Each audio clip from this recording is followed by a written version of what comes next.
आणि आता दिवसभरातल्या मोठ्या टॉप 9 बातम्या। लडाखमध्ये चीनच्या सीमेजवळ शिवरायांच्या पुतळ्याची उभारणी। भारतीय लष्करानं 14,300 फूट उंचीवर पुतळा उभारलाय।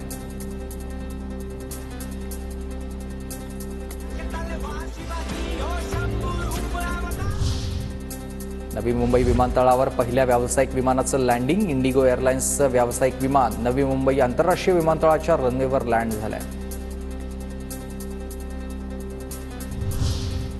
मुंबईतील हवेचा स्तर आणखी खालावलाय। सरासरी हवा गुणवत्ता निर्देशांक 151, बोरिवली पूर्वमध्ये 151 तर मालाड पश्चिम माझगावमध्ये हवा गुणवत्ता निर्देशांक 200 पार गेलाय।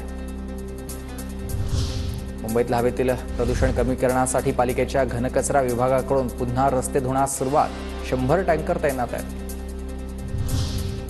दादरचा छत्रपती शिवाजी महाराज पार्क धूळमुक्त होणार आहे। मैदानावर रेती मिश्रित माती टाकली जाईल। मैदानाच्या सभोवतालच्या भागात पाईपनं पाणी मारण्याचे निर्देश।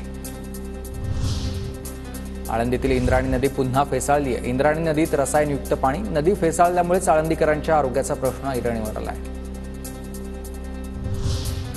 काश्मीरमध्ये हिमवृष्टीनं जनजीवन विस्कळीत। विमान रेल्वे सेवा ठप्प। जम्मू श्रीनगर महामार्ग बंद। सोनमर्गमध्ये 8 इंच, जोजिलामध्ये 15 इंच तर अनंतनागमधील मैदानी भागात 17 इंच हिमवृष्टी। कझाकिस्तानमध्ये विमान अपघाताबाबत रशियाचे राष्ट्राध्यक्ष व्लादिमीर पुतीन यांचा माफीनामा। युक्रेनच्या ड्रोनवर हल्ला करायचा होता पण अचानक अझरबैजानचं विमान समोर आल्याचं स्पष्टीकरण।